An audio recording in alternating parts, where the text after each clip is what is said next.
안녕하십니까. 지난주에 이어서 우리 두 번째 주 우리 교과 영원한 하나님의 언약. 사실 이 똑같은 제목으로요, 제 기억이 맞다면 84년도인가 아니면 82년도인가 우리 교과를 영원한 하나님의 언약이라는 제목으로 우리 전 세계 교회가 공부했었습니다. 언약은 그렇게 우리가 주기를 바꿔가면서 반복해서 공부할 만큼 중요한 주제죠.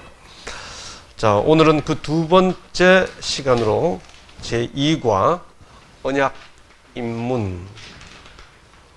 언약에 대해서 말 그대로 이제 입문하는 겁니다. 우리가 지난주에 어떤 주제로 공부했죠?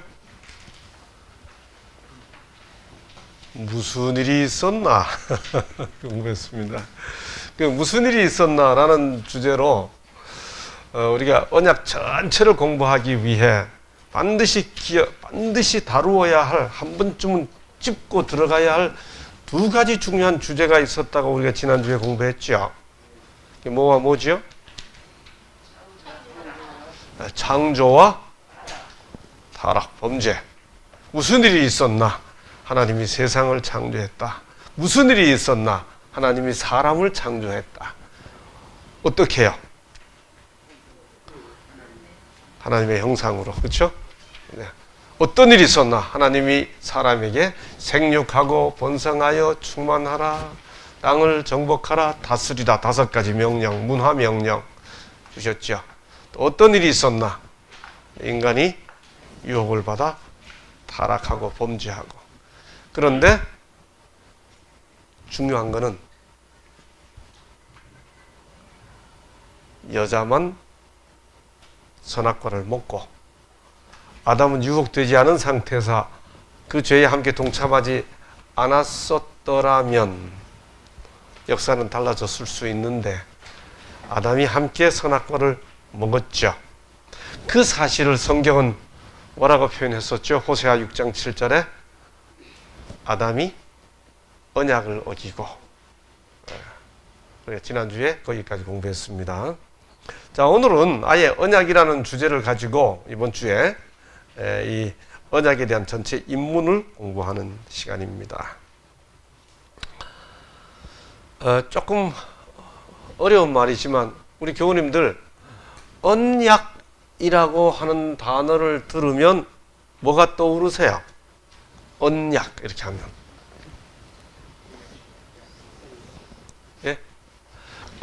우리 이게 한자어인데 언약이란 단어를 들으면 제일 비슷한 느낌이 비슷한 다른 말이 뭐가 떠오르세요? 약속. 예. 네? 계약. 예, 계약도요.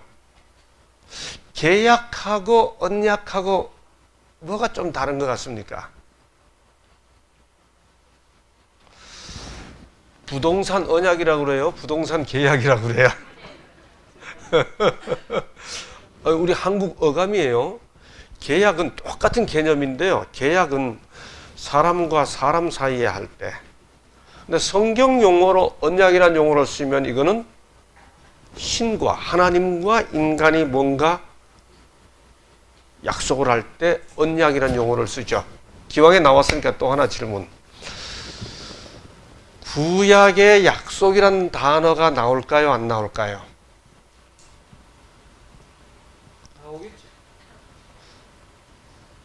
약속이란 단어가 구약에 나올까요? 안 나올까요? 우리 지난주에 같이 공부하신 분들은 제가 질문 드리면 잘못 대답했다가는 틀릴까봐 대답을 벌써 안 하시는데 괜찮아요. 들어보세요.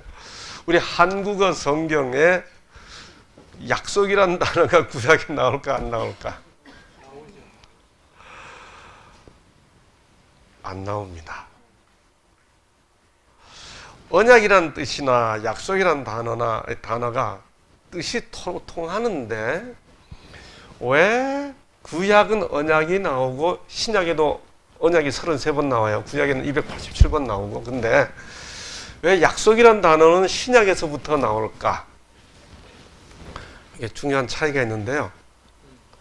언약은 언약이라고 표현하면 체결을 할 때 반드시 의식이 있습니다. 근데 약속이라는 단어는 의식이 없어요. 신약에서부터 약속이 시작이 됩니다. 자, 여기에 중요한 차이가 있어요. 이제 자, 이 언약이라는 말을 원래 구약에 나오니까 구약 원래 언어인 히브리어로 이 언약을 보시는 대로 브리트라고 합니다. 밑에 비슷한 단어로 번역된 게 브리트라는 단어가 이게 언약이라는 말이 무슨 뜻인지 알기 위해서 한번 이 단어 풀이 해보는 거예요. 협약, 이 브리트라는 단어가 언약, 협약, 율법, 약조, 동맹, 증거, 심지어 유언 뭐 이렇게 다양하게 번역이 됩니다. 히브리어로 브리트라고 그러는데 이 287번 헬라어의 디아세이케이라고 그러는데 요 말이 33번 나와요. 근데 요 브리트란 단어가 도대체 무슨 뜻일까? 어디서 왔을까? 이 브리트란 언약이라는 원래 히브리어 단어가 어디서부터 왔는지에 대한 이론이 몇 가지가 있습니다. 첫째는 먹다라는 단어인 마라라고 하는 단어에서 브리트 발음이 비슷하죠? 그래서 이 언약을 할 때는 늘 구약에는 먹어요. 먹습니다. 근데 언약을 세우다 이렇게 하잖아요. 성경에는 늘 언약을 세우다 하는데 이 언약을 세우다 할 때 이 세우다라는 단어가 카라트 하는데 이 카라트라는 단어가 뭔가 하면 자르는 거예요. 그래서 좀 이따 공부하겠습니다만 창세기 15장에서 아브라함이 언약을 세울 때 새를 쪼개고 이렇게 뭐 쪼개고 여기서 아마 언약이라는 단어 그리고는 이제 먹는 거거든요. 우리 이 목회자들이 종종 하는 말로 목회를 잘 하려면 먹회를 잘해야 돼 하는 말 우스갯소리로 표현하잖아요. 그렇죠? 아니면 비리트란 단어, 브리트하고 비리트 비슷하죠. 비리트라는 단어에서 브리트라는 단어가 왔다 그러는데 이 비리트라는 단어는 사이입니다. 너와 나 사이, 하나님과 인간 사이. 어떤 단어는 바루라는 단어에서 왔다. 이 바루라는 단어가 있는데 이 바루라는 단어의 명사형이 비리트라고 그래요. 이게 히브리어로 브리트하고 비리트 비슷하죠, 발음이. 근데 이 비리트라는 단어가 묶는다 그런 뜻입니다.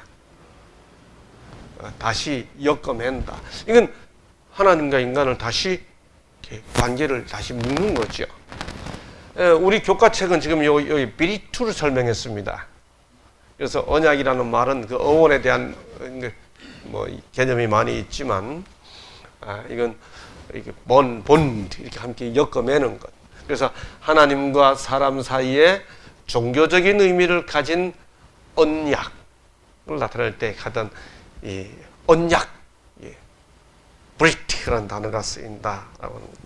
우리 본교의 성경 사전은 언약을 한마디로 이렇게 설명합니다. 간단히 말해 언약은 구속의 계획을 완전히 효력 있게 하는데 하나님께서 인간을 구속하기 위해 세우는 계획이 있는데 그 계획을 완전히 효력 있게 하는데 요구되는 모든 게 포함되어 있다. 이렇게 설명해 주고 있습니다. 자, 여러분 그러니까 언약을 공부하는 거 중요합니까? 중요하죠. 구속의 계획을 완전히 효력 있게 하는데 요구되는 모든 것을 포함하고 있다. 언약이 뭘까? 지금 우리가 이제 아직 언약 공부 시작하지 않았어요. 언약이라는 게 도대체 뭐냐? 우리가 구약, 신약, 옛 언약, 새 언약 다 이렇게 언약 늘 쓰고 있는데 도대체 언약이라는 게 뭔가? 이걸 13주 동안 공부하게 되는데 오늘 그 이제 언약이라는 그 개념 단어의 그 입문 첫 공부를 하게 되는 겁니다. 자, 설명을 드리기 전에 한번 여러분의 상상을 한번 이렇게 발휘해 보세요. 하나님과 인간이 언약한다 그러면 어떤 것들이 꼭 필요할까요? 하나님과 인간 사이의 언약에는 뭐가 꼭 들어가야 서로 언약이 형성될 것 같습니까?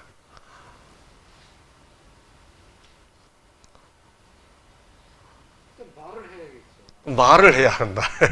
예. 또요. 말 좀 하세요. 또요. 네? 문서로 남겨야 되니까. 문서로 남겨야 된다. 네. 또요. 믿음. 신뢰. 예. 또요. 우리 교과책은 하나님과 인간 사이에 언약이 형성되는데 가장 필요한 요소 3가지를 일단 이야기합니다. 첫째, 하나님은 맹세를 통해 내가 그 언약에 나타난 약속들, 내가 그 틀림없이 내가 할 거야. 그럼 하나님 말씀하세요. 이게 첫 번째 요소. 두 번째, 하나님은 그렇게 확증시켜 주거든요. 그러니까 모든 언약에는 하나님의 그 약속이 담겨져 있는데 그 약속들을 하나님이 반드시 이루실 거라고 하는 하나님의 언명이 있습니다. 두 번째, 그러면 인간은 뭐 해야 돼요? 언약에 대한 인간은 의무가 있는데 십계명에 나타나 있듯이 그 약속을 지키겠다고 하는 순종에 대한 요구가 있죠. 그렇죠? 그다음에 세 번째, 모든 언약의 완성은 어떻게 되는가? 결국 그리스도와 구원의 계획을 통해 언약의 의무를 최종적으로 성취하신다는 것이 포함되어 있습니다. 자, 이게 이번 기 동안 공부하게 된 사실상 전체 내용인데요. 자, 이제 오늘은 성경에 나오는 언약을 한번 쫙 스캔하는 날입니다. 그래서 오늘 짚어보는 내용 하나하나를 이제 다음 주부터 들어가서 하나씩 확대해서 공부합니다. 질문입니다. 성경에서 언약이라는 단어 자체가 가장 먼저 나오는 때가 언제일까요? 아시는 대로, 기억나시는 대로.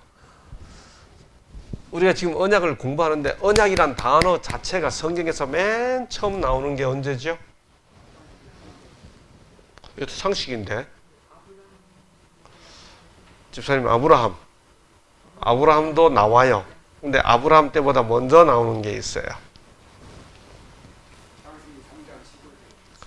창세기 3장 15절에는 언약의 내용이 담겨 있지만 언약이라는 단어는 안 나와요. 내가 너로 여자와 원수가 되게 하고 이렇게 나오지 언약이라는 단어는 안 나와요.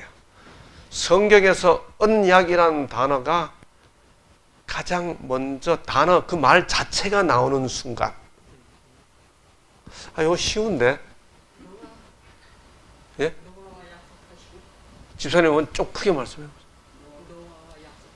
노아와 무슨 약속하실 때?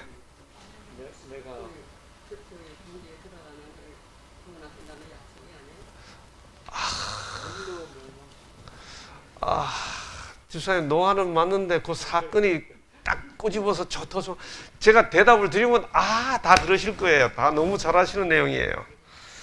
언약이라는 단어가 성경에서 맨 처음 나오는 순간. 장로님, 좀 더 크게 말씀하세요. 무지개. 다 함께 창세기 6장 18절을 봅니다. 자, 창세기 6장 18절. 다 함께 찾아서 본문 제가 제공해 드렸지만 함께 보시면서 읽으시죠.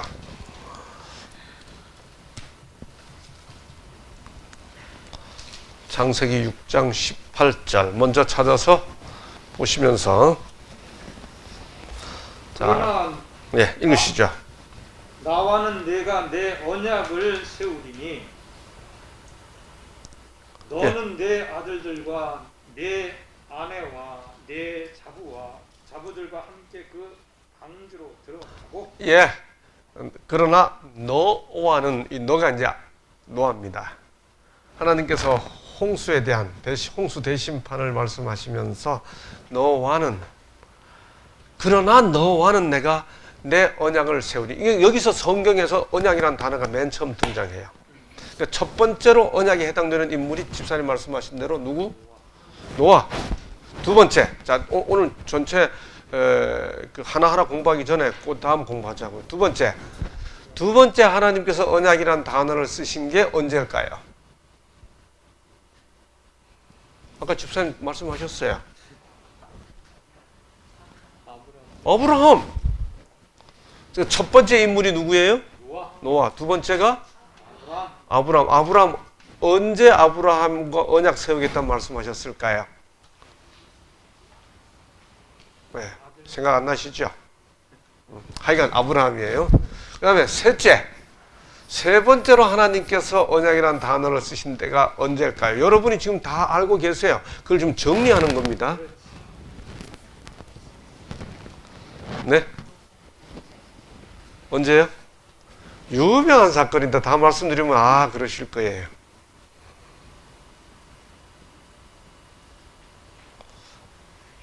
구약에서 가장 중요한 사건이 있다면 떠오르는 게 뭐가 있어요? 이제 홍수 얘기는 이미 했고. 예. 구약의 두 사건은 뭐라 그러나요? 출애굽이에요. 그러니까 첫 번째 지금 노아 때 언약이라는 단어가 나왔고 사용되고, 두 번째 뭐요? 아브라함이고, 세 번째가 출애굽. 출애굽의 주인공은 누군가요? 자, 그러니까 기억하세요. 노아, 그 다음에 아브라함, 세 번째 모세. 출애굽이에요. 그럼 출애굽 다음으로 구약에서 중요한 사건이 뭐죠? 하나님이 이스라엘 백성들을 애굽에서 건져내줄게 하는 것처럼 하나님께서 내가 내 백성을 반드시 어디에서 돌아오게 해줄게 하고 막 하시는 약속. 네? 바벨론. 구약의 사건은 크게 둘로 나누면 애굽에 있던 이스라엘 백성들을 하나님이 애굽에서 건져내 주겠다는 약속이고, 또 하나는 바벨론에 잡혀갔던 이스라엘 백성들을 돌아오게 해주겠다. 이거를 출애굽이라고 그러고 탈바벨론이라고 그래요. 자, 그래서 이렇게 하면 정리가 딱 됐습니다. 구약의 가장 중요한 사건은 첫 번째 홍수. 두 번째 사건은 뭐죠? 이스라엘 백성들을 하나님께서 선민으로 삼겠다는 아브라함과의 약속. 세 번째는 그 이스라엘 백성들 애굽에서 건져내주겠는 순간. 네 번째는 그 이스라엘 백성들이 바벨론으로 끌려갔는데 바벨론에서 다시 돌아오게 해주시겠다는 약속. 요 네 번의 사건 때마다 하나님께서 무슨 단어를 쓰시는가 하면 언약이란 단어를 쓰십니다. 그러니까 구약에 나오는 언약이라는 단어를 다 살펴보려면 요 네 사건. 첫 번째가 뭐라고요? 홍수. 두 번째가 아브라함과 함께 이스라엘 백성들을 하나님 백성 삼기로 하는 거. 세 번째 출애굽. 네 번째가 탈바벨론. 요렇게 네 가지. 요 네 사건을 기억하시면 됩니다. 자, 그래서 그 네 사건의 흐름 속에서 첫 번째 노아를 생각해 보죠. 이거 다 잘 아는 내용들이에요. 오늘은 언약 입문이에요. 전체를 살펴보는 겁니다. 하나님이 이스라엘 백성들을 반드시 구원하여 당신의 사역, 구원 역사를 이루겠다는 사건의 그 중요 포인트 네 가지를 지금 짚어보는 겁니다. 첫 번째가 노아 언약이에요. 그 언약의 내용은 에덴 동산에서부터 있었지만은 언약이란 단어를 사용하는 게 처음이에요. 그래서 여기 창세기 6장 18절에 하나님께서 내가 너하고 언약을 세우는데, 홍수라는 사건을 이야기하면서 내가 너하고는 언약을 세우는데 너의 가족은 방주로 들어가. 이게 이제 성경에서 언약이라는 단어가 처음으로 등장하는 거죠. 세상을 물로 멸망시키겠다는 기별을 주신 다음에 처음으로 노아에게 언약 세우겠다고 하는 것을 말씀하시는데 왜 이때 언약을 세운다는 말씀을 하시냐고요. 세상을 멸망하는 심판을 보내면서 너하고는 언약을 세우겠다, 이 말을 왜 하시는 거예요? 예? 보존하시기 위해서. 맞아요, 장로님. 세상에 홍수를 보내 세상을 멸망하는데 너와는 언약 세우겠다는 말은 역설적으로 세상을 버리지 않겠다는 뜻이에요. 이해되시나요? 세상을 심판하시겠다고 홍수를 내리는데 너하고는 언약을 세우겠다 이 말은 그런데 사실 세상을 버리는 게 아니야 그 뜻입니다. 너를 통해 세상을 구원하겠다는 뜻인 거죠. 그러니까 언약의 의미 속에는 하나님께서 세상을 버리시는 것이 아니고 오히려 세상을 통해 그들을 통해 당신이 창조하신 무슨 일이 생겼나? 창조했는데 무슨 일이 생겼나? 범죄했잖아요. 그 세상을 지키시겠다는 하나님의 의지가 언약 속에 담긴 첫 번째 그 단어가 사용될 때 의미가 있는 거죠. 다시 말해 노아와 그의 가족들 모두를 지켜주시겠다고 약속했죠. 자, 여러분 노아는 그러면 하나님 말씀 듣고 난 다음에 노아가 해야 할 일은 뭐였어요? 노아는 그럼 하나님께서 내가 너를 지켜줄게 하면 그러면 노아는 뭘 해야 돼요? 말씀 따라요. 그 당시 구체적으로 하면 방주를 만들어야 되는 거죠. 방주를 짓고 제가 교회 처음 나와서 고등학교 때 교회 처음 나와서 고등학생으로서 교회에서 그때 성경학교 교사를 하면서 배웠던 노래 지금도 제가 기억합니다. 노아 할아버지 배를 짓는다. 노아 할아버지 배를 짓는다. 높은 산 꼭대기에다 배를 짓는다. 앞집에 김서방, 뒷집에 박서방 모두 반대하여도 높은 산 꼭대기에다 배를 짓는다. 제가 지금 설명하다 보니까 갑자기 그 생각이 났습니다. 그때는 그 성경학교 노래도 참 재밌었어요. 그렇죠? 요즘 성경학교 노래 좀 따라하기 힘들어. 우리 세대는. 자, 그래서 여기 보면 하나님께서 노아에게 방주를 지으라라고 말씀하시고 난 다음에 너와 내 가족들은 방주로 들어가라라는 말 속에는 뭐가 포함되어 있나요? 내가 언약을 세운다. 이 말 속에는 내가 말한 거는 반드시 지켜. 하나님의 의지가 표현되어 있는 거죠. 그러니까 우리가 언약이란 단어를 들으면 앞으로 우리가 한 기 동안 공부하게 될 언약이란 단어를 들으면 하나님의 의지를 느낄 수 있어야 됩니다. 그 하나님의 우리를 기어코 살리겠다는 하나님의 의지가 반복해서 표현돼요. 우리가 그걸 읽어내야 하는 거죠. 그런데 아까 말씀드린 것처럼 집사님한테 홍수가 끝난 다음에 하나님께서 그 언약의 의지를 다시 한번 확인하기 위해 아주 서정적인 약속을 하나 하십니다. 함께 읽으시겠습니다. 시작. 내가 나와 너희와 및 혈기 있는 모든 생물 사이에 내 언약을 기억하리니 다시는 물이 모든 혈기 있는 자를 멸하는 홍수가 되지 아니할지라. 그 다음 무지개가 구름 사이에 있으리니 내가 보고 나 하나님과 땅에 무릇 혈기 있는 모든 생물 사이에 된 영원한 언약을 기억하리라. 여러분, 이 말은 하나님께서 당신이 하신 약속을 언약을 잊어버리기 수도 있기 때문에 하나님이 언약을 잊어버리면 무지개를 보고 내가 다시 언약을 생각할 거야 라고 하는 이유로 무지개를 언급하신 걸까요? 내가 앞으로 언약을 세워 놓을 텐데 무지개가 뜰 텐데, 무지개는 항상 무슨 뜻인가 하면 내가 무지개를 보면 언약을 기억하리라. 나 하나님과 땅에 무릇 혈기는 모든 생물 사이에 된 영원한 언약을 기억하리라. 또 무지개가 하나님께서 언약을 기억하기 위해 세워놓으신 걸까요? 아니죠. 요걸 이해해야 합니다. 우리는 무지개를 보고 하나님의 언약의 증표라고 생각하는데, 이건 하나님이 언약을 잊어버릴 수도 있기 때문에 세워놓으신 표가 아니고요.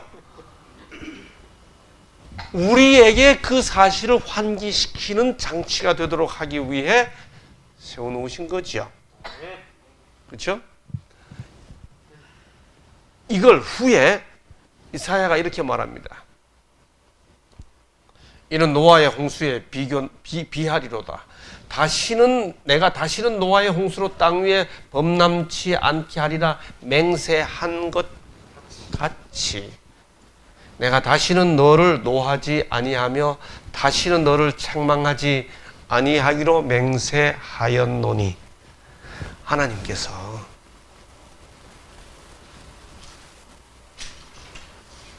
자기 백성을 반드시 구원할 거라고 하는 약속을 이사야 선지자로부터 하면서 그 약속을 홍수 무지개 약속에다 비교했어요.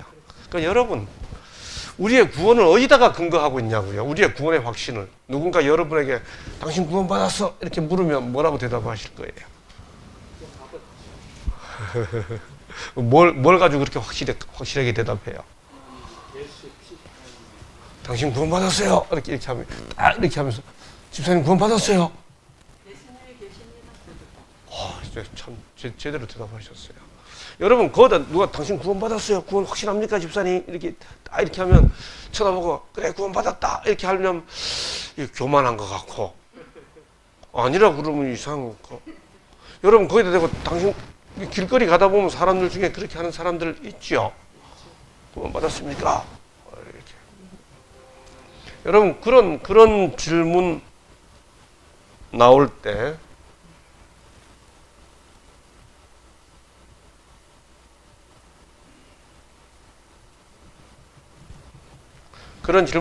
때 자기 자신을 보면요, 그래 구원받았다 이렇게 말할 수 있는 사람, 제가 볼 때는 자기를 속이는 자입니다.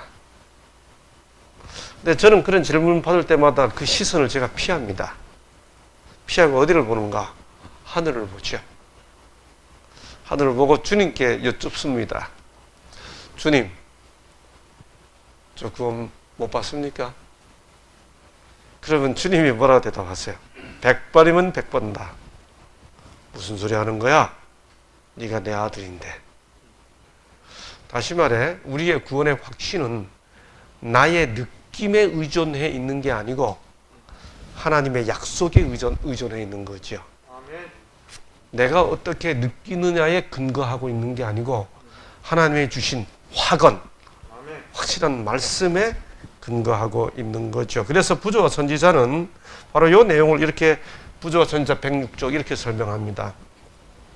주님께서 무지개를 보실 때에 당신의 언약을 기억하시겠다고 선언하신다. 그러나 이것은 그분께서 당신의 언약을 잊어버릴 수도 있다는 것을 의미하지 않는다.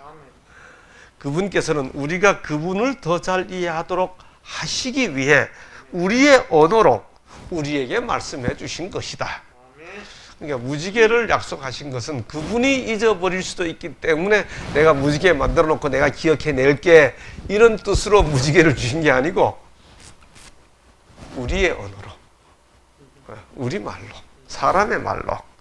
그분은 언약을 확언하시는 분이시니까.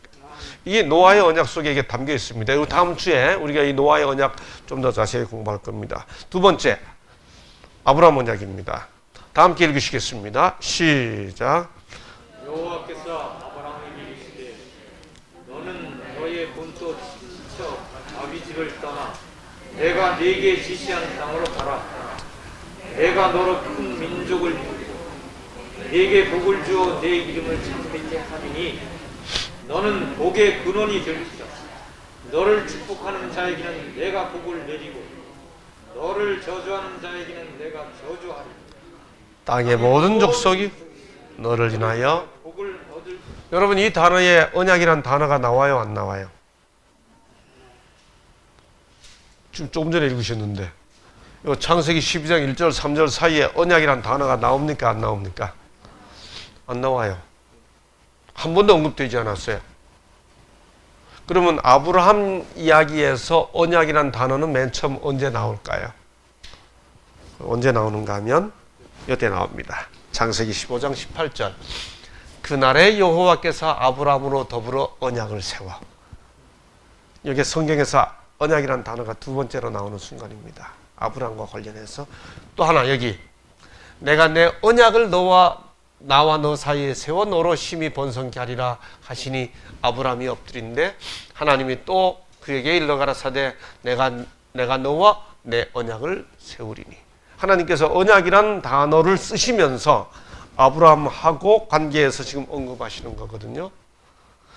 그러니까 아브라함 이야기에서 언약이란 단어가 처음 쓰이는 것은 창세기 15장과 창세기 17장입니다.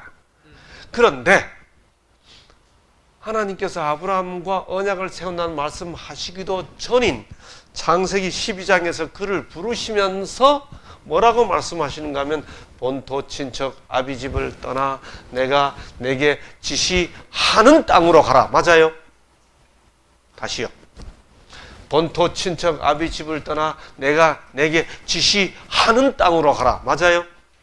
내가 네게 지시한 틀렸잖아요. 성경 또 보세요. 내가 내게 지시하는 땅이 아니고 지시할 땅으로 가라. 그러니까 여하튼 먼저 뭐 하라는 뜻이에요? 내 말을 들으라. 아니, 그 전에 내가 내게 지시할 땅으로 가라 그랬으니까 뭘 먼저 하라는 거예요? 가는 걸 먼저 하라는 거죠. 어디로 갈지는 이제 앞으로 지시할 거예요. 그러니까 뭐부터 먼저 해야 되는 겁니까? 본토 친척 아비집을 떠나는 것부터 먼저 해야 되는 거죠. 어디로 갈지는 지시한다니까요. 나중에 지시한다니까요. 지시하는 땅으로 가라가 아니고 지시할 땅으로 가라. 그러니까 우선 떠나야 돼요. 여러분, 그럼 아브라함이 이때 떠났을 때 본토 떠났나요? 친척 떠났나요? 떠났어요, 안 떠났어요? 떠나긴 했는데 다 떠났나요? 우리 교우님들이 지난주에 한번 경험하시더니 벌써 질문에 대답 안 하세요. 여러분, 아브라함이 떠날 때 누구 데리고 갔어요? 조카 롯 데려갔잖아요. 친척 다 떠나지 않고 먼저 자기보다 먼저 떠난 형 하란의 아들 조카 롯 데리고 떠났잖아요. 데리고 갔다가 롯 때문에 얼마나 마음고생했습니까? 네가 좌하면 내가 우하고 네가 우하면 내가 좌하리라. 그렇게 양보했으면 조카가 삼촌 무슨 말씀이세요? 삼촌 먼저 택하세요. 이렇게 해야 되는데 양쪽 집안 재산이 늘어날 때 아브라함이 네가 좌하면 내가 우하고 네가 우하면 내가 좌할게 하니까 이에 롯이 요단들을 바라보고 물이 넉넉하고 땅이 좋은 거로 자기가 먼저 택해버립니다. 아브라함 속상할 수 있죠. 롯 때문에 얼마나 어려운 일 많이 겪었습니까? 친척 안 떠났어요. 아비 집 떠났나요?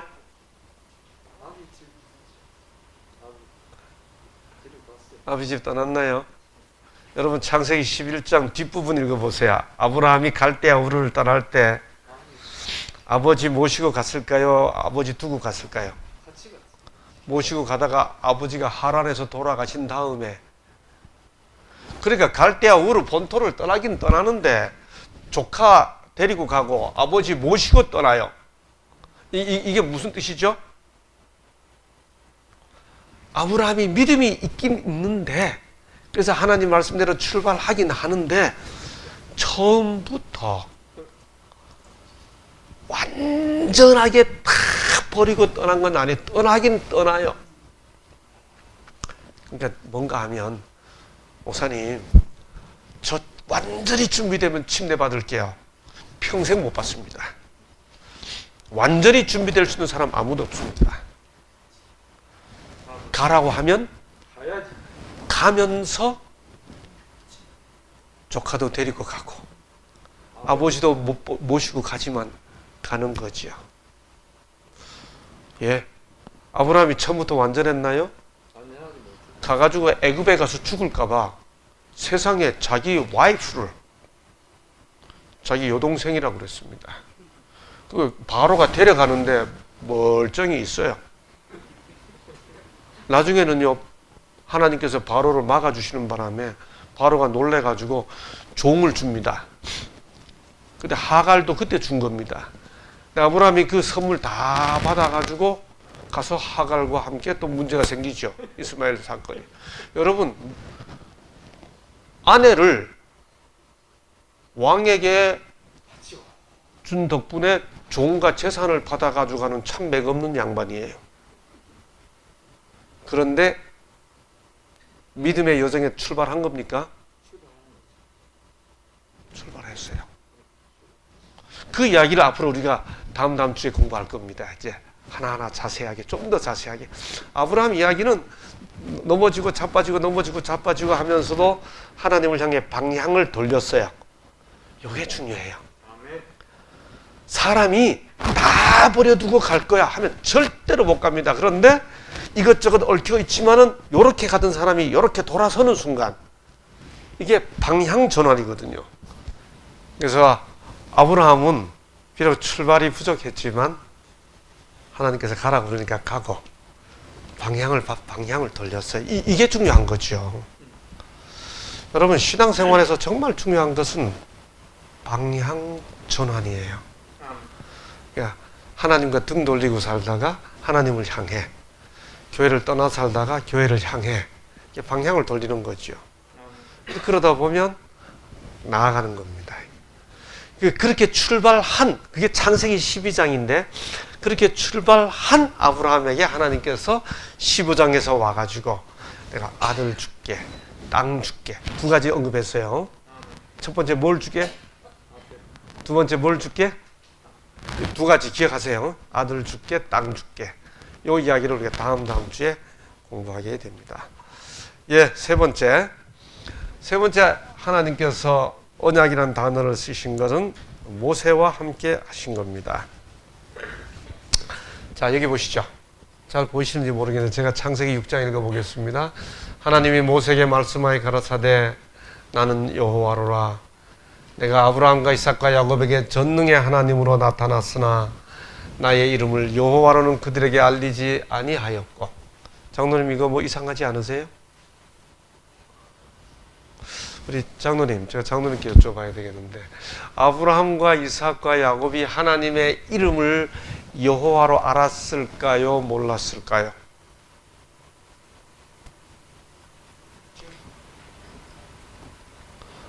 아브라함이 하나님을 여호와라고 불렀습니까? 안 불렀습니까?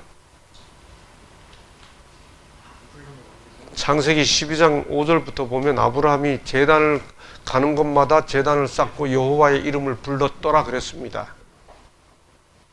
이삭이 하나님의 이름을 여호와로 불렀나요? 불렀어요. 창세기 보면. 야곱은요, 마찬가지예요. 그런데 지금 모세 시대가 왔는데 하나님께서 모세에게 뭐라고 말씀하시는가 보세요. 나는 여호와로라. 그 다음, 내가 아브라함과 이삭과 야곱에게 전능의 하나님으로 나타났으나 나의 이름을 여호와로는 그들에게 알리지 아니하였고. 여러분, 창세기를 보면 아브라함도 하나님을 여호와로 부르고 이삭도 하나님을 여호와로 부르고 야곱도 하나님을 여호와로 불러요. 그런데 출애굽기에 오니까 하나님께서 모세에게 말씀하시기를 내가 아브라함과 이삭과 야곱에게 전능한 하나님으로 나타났지만 여호와로는 내 이름을 알리지 않았다 그래요. 이게 무슨 뜻입니까? 제가 여호와라는 하나님의 이름을 교회의 이름으로 붙이고 있는 분들이 있죠. 예, 그분들하고 만날 때 제가 그분들에게 종종 묻는 질문이에요. 선생님, 아브라함이 여호와의 증인이시니까 제가 질문을 드리겠습니다. 아브라함이 하나님의 이름을 여호와로 알았습니까? 그러면 출애굽기 6장 3절은 무슨 뜻이죠? 똑같은 질문을 우리 교우님들께 드립니다. 아브라함이 하나님의 이름을 여호와로 불렀어요. 근데 왜 하나님이 모세에게 내가 아브라함과 이삭과 야곱에게 전능의 하나님으로 나타났으나 나의 이름을 여호와로는 그들에게 알리지 아니하였고 라고 말씀하실까? 이게 무슨 뜻일까요? 여기에 굉장한 의미가 담겨 있습니다. 요거 다음 주에 좀 더 자세하게 공부하게 될 겁니다. 네. 네, 금요일 저녁마다 우리가 이제 교과 공부를 하는, 아는께서 교과 공부를 하니까 참 감사한 일이죠. 예. 계속 있습니다. 이제 애굽 사람이 종을 삼은 이 이스라엘 자손의 신음을 듣고 그 다음 잘 보세요. 나의 언약을 뭐 하노라? 기억한다는 말은 전에 언약을 하셨던 걸 다시 한번 생각한다 그 말이잖아요. 그러니까 모세 언약의 핵심은 아브라함 언약을 확인하는 거예요. 그 내용이 뭐냐? 여기 보니까 애굽 사람이 무거운 짐 밑에서 너희를 빼어내고 그 다음 잘 보세요. 너희를 구속하여 너희로 내 백성을 삼고, 하나님이 우주의 하나님인 것으로 끝난 게 아니고 이스라엘이 세상 만민으로 끝나는 게 아니고 너희로 내 백성을 삼고 그 다음 나는 너희 하나님이 되고, 이게 모세에게 다시 한번 확인하는 거거든요. 그래서 여기 보면 아브라함의 언약과 모세 언약을 비교해 보면 창세기 17장, 출애굽기 19장 등등을 비교해 보면 특별한 관계를 반복하고 있고, 두 번째 큰 민족 삼겠다는 걸 반복하고 있고, 세 번째 그러므로 순종하라는 걸 말씀하고 있어요. 이 기본적인 맥락이 아브라함의 언약과 모세 언약이 통합니다. 그래서 하나님이 모세에게 주신 언약은 아브라함에게 주신 언약과 서로 같은 맥락 위에 서 있다. 이걸 기억할 필요가 있습니다. 자, 마지막으로 새 언약입니다. 우리 함께 읽으시고 마무리하겠습니다. 시작. 나 여호와가 말하노라. 보라, 날이 이르리니 내가 이스라엘 집과 유다 집에 그 다음 새 언약을 세우리라. 제가 그 다음 읽습니다. 나 여호와가 말하노라. 이 언약은 내가 그들의 열조의 손을 잡고 애굽 땅에서 인도하여 내던 날에 세운 것과 같이 아니할 것은 내가 그들의 남편이 되었어도 그들이 내 언약을 파하였음이니라. 그 다음 나 여호와가 말하노라. 그러나 그날 후에 내가 이스라엘과 세울 언약은 이러하니 곧 내가 나의 법을 그들의 속에 두며 그 마음에 기록하여, 이게 바벨론에서 다시 돌아오게 하겠다는 약속입니다. 그래서 새 언약의 핵심은 뭔가 하면 이스라엘 백성들이 애굽에서 나올 때 약속했는데 걔네들이 약속을 어겼어. 그래서 하나님께서 내가 다시 언약을 세울 텐데 이번에는 언약을 돌에다 새기는 게 아니고 그 마음에다 새길 거야. 이게 바벨론에서 돌아오게 할 때에 대한 약속입니다. 여기 쭉 보시면 바벨론 폴에서 귀환하게 될 것을 하시면서 주시는 약속이에요. 오늘 공부 정리합니다. 첫째, 성경에서 언약이란 단어가 언급된 첫 번째 경우는 언제? 홍수에서 구원해 줄 거야. 두 번째는 이스라엘 백성들을 내 백성 삼을 거야. 세 번째는 애굽에서 건져내어 이스라엘을 내 백성 삼을 거야. 네 번째는 그랬는데도 얘네들이 언약을 파했으니까 내가 이제는 아예 마음에 새겨서 바벨론에서 돌아오게 할 거야. 자, 그럼 정리합니다. 홍수 때 언약과 아브라함 때 한 언약과 출애굽 때 한 언약과 바벨론에서 돌아오게 할 때 하신 이 모든 언약이 다 묶어져서 모든 언약의 내용이 온전히 성취되는 또 하나의 사건이 있는데 그 사건이 뭘까요? 다시 말해 홍수에서 구원해 준다는 약속, 이스라엘을 내 백성 삼겠다는 약속, 애굽에서 건져내 주겠다는 약속, 바벨론에서 돌아오겠다고 하는 약속, 이 모든 약속이 다 묶여져서 하나로 성취되는 또 하나의 중요한 사건, 바벨론에서 돌아오는 것만큼 애굽에서 나오는 것만큼 이스라엘을 선민 삼는 것만큼 홍수에서 구원해 주는 것만큼 중요한 사건, 그 다음 사건이 뭘까요? 다음 주에 계속 할 겁니다. 기도하고 마치겠습니다.